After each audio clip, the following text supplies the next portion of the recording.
Greetings, fellow cigar box guitar enthusiasts. Welcome to a Tech Tip Tuesday.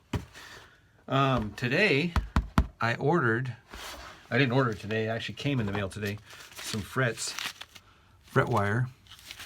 And those guys at CB Giddy, they include these fretting do's and don'ts. And I never pay attention to these things, but today, because I am doing some fretting and I wanted to show you a cool trick that I use. I kill two birds with one stone with this trick here. I wanted to really quick go through this fretting do and don't list here, because this is some good information, seriously.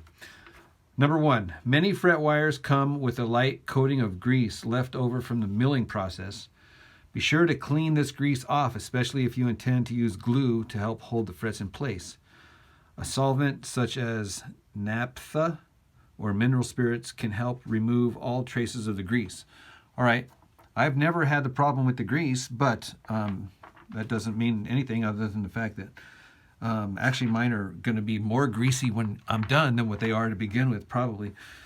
Number two, carefully remove old frets, or if doing new fretwork, properly measure fret slots and cut to recommended width and depth.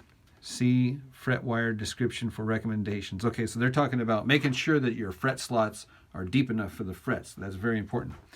Number three, press the fret wire length into the slot, preferably leaving some overhang on both ends. Make sure the fret wire tang, the bit that goes into the slot, is vertical and that the fret does not roll over. Okay, that is definitely good information. I use a little hammer. And it's very frustrating when that fret rolls over, because then you're banging it in and it goes into the wood instead of into the slot. So that's no fun.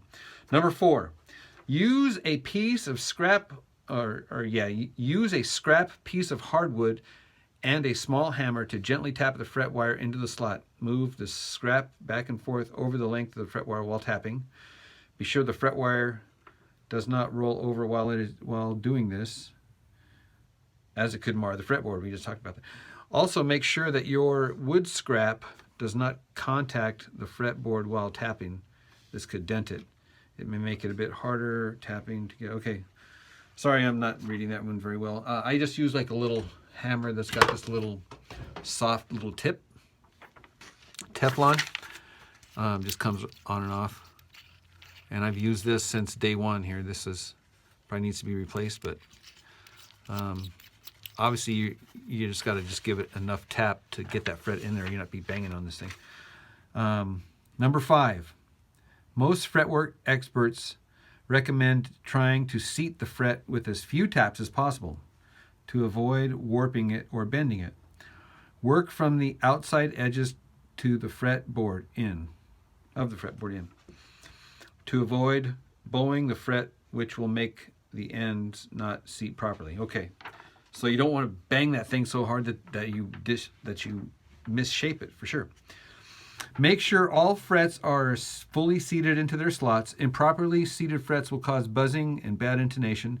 If frets are too loose in their slots, okay, this is what I'm talking about right here. If frets are too loose in their slots, consider getting frets with a larger tang. You can also use nippers to try to widen your fret wire's tang. That's a good idea. Super glue can be used to help keep a stubborn fret down. Glue such as epoxy should be considered as a last resort for keeping your frets in place when nothing else has worked. Okay, there's more. There's 7, 8, 9, and 10, but number 6 here, this is kind of what I wanted to talk about in this video here. I'm just going to speed read this here. So use nippers, be careful, use a file, smooth to angle the ends, remove burrs and sharp edges. Make sure that the fret ends are as smooth as possible.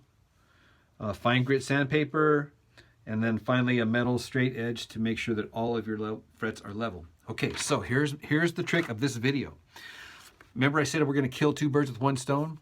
So I have this stain that has basically gone south or sour, I don't know what you call it. You know, it's kind of like, you know, it's been mixed and frozen and thawed and mixed and frozen and, you know, ignored and brought back to life. Anyhow, it's like this really, you can't see it here, but it's like clumpy.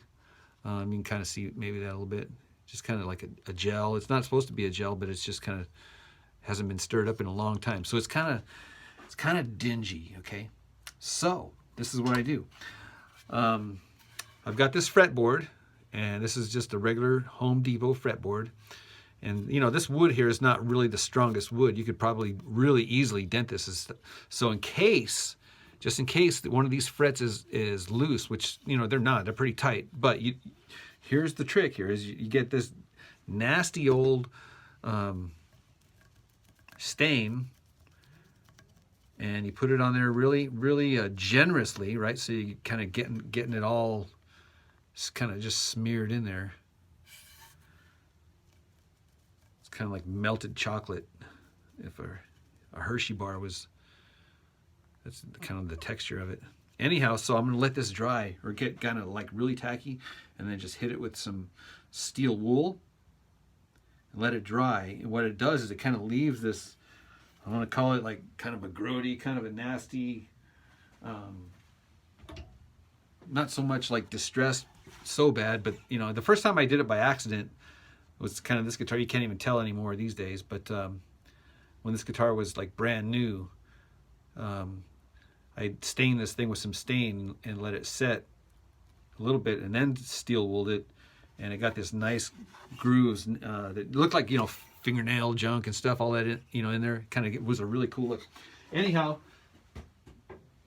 I'll let this dry here. I'm gonna cover it up and then let it dry, and then I'll show you what it looks like.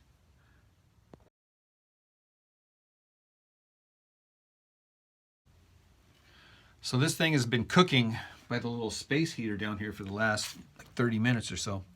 Got some steel wool, and so I'm just gonna kind of, yeah, you can see this is actually, yeah, it's already getting pretty, I might have waited too long, dang it.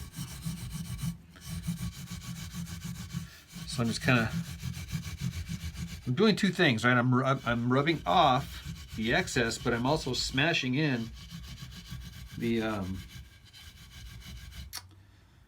and also getting some I don't want to call it sawdust, but some metal dust is also jamming into the stain that's kind of wedged in between the frets. So this is a trick to help hold in the fret as well. It's kind of a grungy way to do it, but actually, to be honest with you, once you get playing, it kind of feels good, just because it's all smooth and kind of its own weird way. So anyhow, obviously we're gonna let it dry and sand it down and stuff like that. But this is just kind of the beginnings of treating those frets so that they look cool and they're strong. I let it dry a little bit more, and then I really went to town with this steel wool, and man, all of a sudden, bam, this popped out. So that's kind of exactly what I was looking for. So that stain and grunge just gets right up there, smashed into the fret. And man, I'm telling you what, that's freaking awesome. I think so anyway. All right, so I want to introduce you guys to a little technical piece here on this Tech Tip Tuesday. So we're doing a double tap with our middle finger here at the 12th fret, and then a hammer on with our middle finger left hand here at the 10th fret. And then we're going to tap a harmonic here at the 12th, another hammer. Then we're going to just go back and forth between the low E and the high E.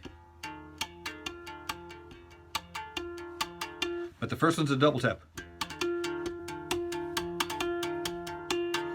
Now we're going to move our middle finger on our left hand down one fret at a time.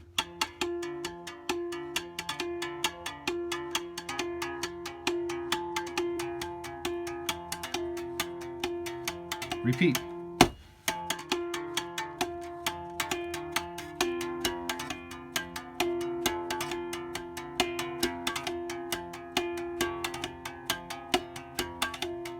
If you want to count, you go 1 and 2 and 3 and 4, and 1 and 2 and 3 and 4, and 1 and 2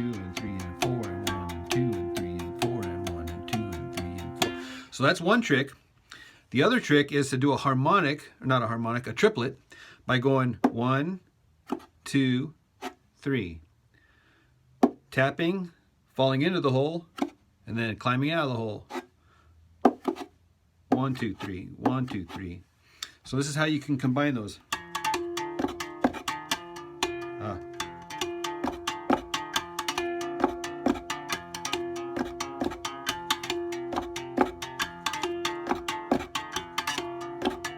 So instead of tapping over here, I'm doing this. I'm still doing the hammer-ons over here.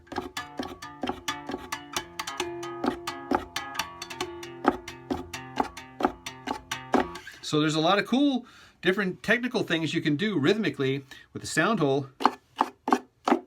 Kind of a percussive thing. Put that stuff into your playing. All right, so I hope you got something out of this Tech Tip Tuesday. I got a blister. All right, so have you ever seen the flashlight trick? Check it out.